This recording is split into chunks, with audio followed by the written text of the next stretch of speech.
तो हेलो दोस्तों, जय हिंद। आप सभी को इस चैनल में हार्दिक स्वागत है। तो एक चीज़ मैं पहले ही कहना चाह रहा हूँ कि देखो, जो लोग आधा अधूरा देखते हैं और नोट्स बना लेते हैं ना, तो उनके लिए थोड़ा खतरा ज़रूर है। कहे कि सारा चीज़ मैं यहाँ पे लिखा नहीं रहता हूँ, कुछ चीज़ को समझा भी देता हूँ। ठीक है, तो देखते हैं क्रिस्टल डिफेक्ट एंड नॉन स्टोकियोमेट्रिक जो टॉपिक दिया हुआ है उसका। क्रिस्टल डिफेक्ट होता क्या है? देखो, कोई भी क्रिस्टल है ना, प्रकृति में जो भी क्रिस्टल है, सब में सब कुछ ना कुछ डिफेक्ट पाया जाता है। मतलब ऐसा क्रिस्टल जो एकदम शुद्ध रूप में या अच्छी तरह से अरेंजमेंट हो, उसमें उसके एटम्स का अरेंजमेंट एकदम परफेक्ट हो, ऐसा क्रिस्टल जो है हमारी नेचुरली मतलब नहीं पाया जाता।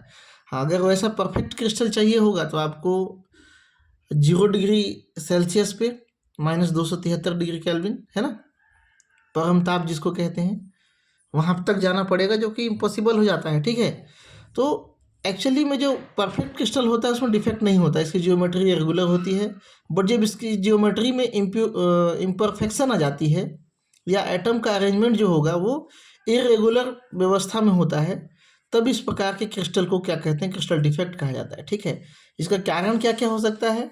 इसका कारण हो सकता है rapid cooling from high temperature. अगर मान के चलो कोई क्रिस्टल क्या है, बहुत अधिक टेम्परेचर में है, उसको तुरंत एकदम पानी में डाल के या ठंडे जगह में रख के ठंडा कर दें, तो क्या होता है? उसका एटम्स जो होता है, उसका एटम्स क्या हो जाता है? डाइवर्ट हो जाता है। क्यों? क्योंकि मॉलिक्यूलर एटम जो होगा वो अपने अवस्था में वाइब्रेट करते रहते हैं। ठीक है, वाइब्रेट कभी लेफ्ट कभी राइट, इस तरह से वाइब्रेशन में रहते हैं। और अचानक हाई टेम्परेचर से कम टेम्परेचर लेके आ जाओगे तो इसका जो एनर्जी लेवल है उसमें काफ़ी गिरावट आ जाएगा। मतलब वो इधर उधर छिटकने लगेंगे, है ना। कई बार आपने देखा है कि गर्म लोहा को पानी में डाल देते तो चटक जाता है। तो वो तो लोहे की बात हो गई, लेकिन यहाँ हम क्रिस्टल की बात कर रहे हैं, जिसका संरचना क्या होता है? फिक्स होता है, जियोमेट्री फिक्स होती है। तो उस जियोमेट्री में एटम्स के अरेंजमेंट भी फिक्स होते हैं। अगर रैपिड कूलिंग कर दिया जाए तो फिर वो उसके एटम्स माइग्रेट कर सकते हैं। ठीक है, एक जगह के लेटिक्स से दूसरे जगह के लेटिक्स में माइग्रेट कर सकते हैं या स्पेस में माइग्रेट कर सकते हैं जो उस क्रिस्टल में होता होगा। ठीक है, हाई एनर्जी रेडिएशन। देखो, रेडिएशन जो होता है हाई एनर्जेटिक, जैसे electron radiation, X ray radiation, neutron का रेडिएशन, ठीक है, बम्बार्डनिंग जिसको कहते हैं, तो इनकी बम्बार्डनिंग कराएं तो क्रिस्टल अपना स्ट्रक्चर में से कुछ एटम्स का अरेंजमेंट को चेंज कर सकता है ना। मतलब एटम्स कहीं इधर उधर खिसक सकते हैं, ऐसा कर सकते हो समझने के लिए। ठीक है, तो अपने अरेंजमेंट में डिफेक्ट उत्पन्न कर देता है, उत्पन्न हो जाता है, अपना खुद करना नहीं चाहता लेकिन डिफेक्ट उत्पन्न हो जाता है। Striking the solid crystal. अब कोई सॉलिड क्रिस्टल है, उसको पटकोगे आप तो पटकना या फिर चोट पहुंचाना, तो क्या हो जाएगा? स्ट्राइक कर दोगे उस पर, तो उस कंडीशन में यहाँ पे एटम्स का अरेंजमेंट क्या हो जाएगा? चेंज हो जाएगा। अब ये जो क्रिस्टल का डिफेक्ट है वो कितना टाइप का होता है? पहला तो है पॉइंट डिफेक्ट, बिंदु डिफेक्ट कहते हैं इसको। तो पॉइंट डिफेक्ट में क्या होगा? जैसे मान के चलो कोई क्रिस्टल है तो उसका केवल कुछ ही पॉइंट या एक पॉइंट जो है यहाँ से गायब हो सकता है, या फिर ये छोड़ के अपना सिलेटिक्स में चला गया, यहाँ पे क्या बन गया? होल बन गया। ठीक है, कुछ इस तरह से ये क्रिस्टल का अरेंजमेंट है, समझ लो। ठीक है, मतलब इरेगुलरनेस आ गया किसमें? एक पॉइंट में। और उसी तरह से अगर लाइन डिफेक्ट, अगर ये पूरा लाइन के लाइन यहाँ से यहाँ तक पूरा कहीं दूसरे जगह चला जाए या लेटिक्स में ही कहीं घूम जाए, ठीक है, तो उसको क्या क्या कहेंगे? Line defect. अब मान के चलो यहाँ पे कई सारे प्लेट हैं, इसी के ऊपर में कई सारे प्लेट रखे हुए हैं परत द परत, और एक पूरा प्लेन ही वहाँ से खसक जाए, एक पूरा प्लेन ही वहाँ से डिस्टर्ब हो जाए उसके अरेंजमेंट से। जैसे ये है, इसके नीचे वाला प्लेन यहाँ है, इस तरह से ये जुड़े होंगे इस तरह से। ठीक है, ये नीचे वाला प्लेन जो होगा, आपने क्रिस्टल का संरचना तो देखा है ना जी। क्रिस्टल का संरचना आप एमएससी कर रहे हो तो देखे ही होगा, ऐसा तो नहीं है कि इस तरह से क्रिस्टल का संरचना होता है। एक जगह धनावेश, एक जगह ऋणावेश, एक जगह धनावेश, एक जगह ऋणावेश, ऐसा होता है, ठीक है। तो मान के चलो ये कई तलों में है, तो एक तल क्या हो जाए, खिसक जाए, उसकी बॉन्डिंग थोड़ा डिफरेंट टाइप का हो जाए, अलग हो जाए, मतलब यहाँ माइनस के सामने माइनस आ जाए, कुछ इस तरह से दिक्कत आ जाए, तो उसको हम क्या कहेंगे, प्लेन डिफेक्ट कहेंगे, ठीक है। अब इन सब डिफेक्ट के कारण पदार्थ में क्या परिवर्तन होता है, तो पदार्थों में होने वाला परिवर्तन को हम यहाँ पे देख सकते हैं। मैकेनिकल मतलब उसका स्ट्रेंथ, मजबूती, है ना, बेंड हो रहा है नहीं हो रहा है, टूट रहा है नहीं टूट रहा है, ये सब चीज़ें। इलेक्ट्रिकल मतलब उसमें चार्ज का प्रवाह कैसा है, चार्ज का प्रवाह कैसा है, इलेक्ट्रिक कंडक्टिविटी कैसा है, कम है कि ज़्यादा है, ये सब चीज़ जो है इलेक्ट्रिकल इफेक्ट आता है उसमें।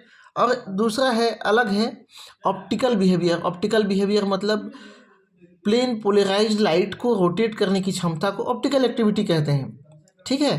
तो ये बहुत सारे क्रिस्टल जो है इस चीज़ को शो करते हैं, क्रिस्टल शो करते ही हैं। तो उस कंडीशन में क्या होगा, जैसे मान के चलो कोई क्रिस्टल क्लॉकवाइज ऑप्टिकल लाइट को रोटेट कर रहा है, उसमें डिफेक्ट आ गया, तो क्या करेगा वो, एंटी क्लॉकवाइज उसको रोटेट करना चालू कर देगा। तो यहाँ ऑप्टिकल बिहेवियर में भी चेंज आ सकता है, ठीक है। तो इस तरह से क्रिस्टल डिफेक्ट को आप एक्सप्लेन करोगे, ठीक है।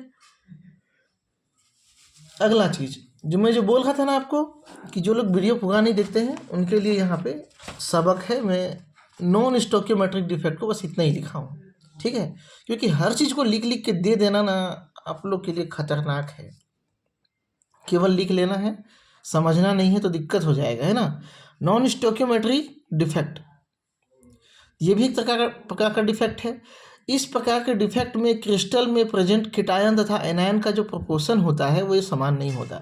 मतलब जैसे जनरली जो हम डिफेक्ट देखते हैं, शॉटकी डिफेक्ट, फ्रैंकल डिफेक्ट, उसमें क्या होगा, एक धनायन जाएगा तो एक ऋणायन भी जाता है, क्योंकि उसको मेंटेन करना है। आयंस को मेंटेन करने के लिए एक केटायन के साथ में एक नेगेटिव आयन भी चला जाता है, आपने जूनियर क्लासेस में पढ़ा होगा, ठीक है। एक केटायन कहीं से विलुप्त हुआ तो दूसरी जगह एक एनायन भी उसका आयनिक इक्विलिब्रियम को कांस्टेंट रखने के लिए जो है चला जाता है। लेकिन नॉन स्टोकियोमेट्रिक में ऐसा नहीं होता। मान के चलो केटायन गया, तो केटायन वहाँ से अपने स्थान से जाने के बाद, ठीक है, उसको मेंटेन करने के लिए, या फिर एक्स्ट्रा केटायन यहाँ पे मान के चलो आ गया, एक केटायन यहाँ पे आ गया, तो एक केटायन मतलब एक मेटल आयन आ गया, यहाँ पे पूरा मेटल आयन आ गया, तो मेटल आयन को कोई नेगेटिव आयन भी यहाँ पे मेंटेन करने के लिए आना चाहिए। लेकिन यहाँ नेगेटिव आयन मेंटेन करने के लिए ना आगे क्या आता है, केवल एक इलेक्ट्रॉन आता है, जिससे मेटल की अधिकता हो जाती है, ठीक है, मेटल की अधिकता हो जाती है। तो इस तरह से इसको हम कहते हैं मेटल एक्सेस डिफेक्ट, जो कि नॉन स्टोकियोमेट्रिक होता है। मतलब यहाँ पे मेटल क्या होंगे, 10 होंगे, तो एनायन कितने हैं, एनायन वाला भाग जो होगा, जिससे सोडियम क्या हो गया, 10 हो गया, सोडियम प्लस, तो क्लोरीन माइनस क्या होगा, 9 होगा, और एक इलेक्ट्रॉन होगा। तो यहाँ पे इनके बीच में जो रेशियो है वो डिस्टर्ब हो जाता है, इसलिए इसको नॉन स्टोकियोमेट्रिक डिफेक्ट कहा जाता है, ठीक है। अब आ जाता है मेटल डिफिशिएंसी डिफेक्ट। मान के चलो यहाँ से मेटल उड़ गया, तो मान के चलो जैसे सोडियम अब मेटल है, तो यहाँ पे क्लोरीन होगा, तो क्लोरीन यहाँ से अपना इलेक्ट्रॉन को हटा देगा, ठीक है, क्लोरीन नहीं जाएगा, क्लोरीन अपना बॉन्ड बना के रखेगा, लेकिन एक इलेक्ट्रॉन यहाँ से छोड़ देगा, जिससे इसके पास होल उत्पन्न हो जाएंगे, ठीक है। मतलब इसके बॉन्ड में से एक इलेक्ट्रॉन चला गया। जब हम डिटेल में शॉटकी डिफेक्ट ये सब पढ़ने जाएंगे ना, चाहे मेटल एक्सेस, मेटल डिफिशिएंसी दिया है नहीं दिया है, जो भी हो, तो सबको देखने जाएंगे, तो फिर क्या होगा, हमको डिफेक्ट जो है समझ में आएगा काफ़ी कुछ, ठीक है। तो यहाँ पे मेटल डिफिशिएंसी का मतलब मेटल की संख्या में एनायन की तुलना में मेटल की संख्या कम हो जाती है, डिफिशिएंसी हो जाती है इस तरह के डिफेक्ट में, ठीक है। तो ये हो गया आपका नॉन स्टोकियोमेट्रिक डिफेक्ट। अब आगे जो मैं आपको बताऊंगा, आपको परफेक्ट एंड इनपरफेक्ट क्रिस्टल के बारे में बताने वाला हूँ, तो ये अभी बन रहा है, ठीक है।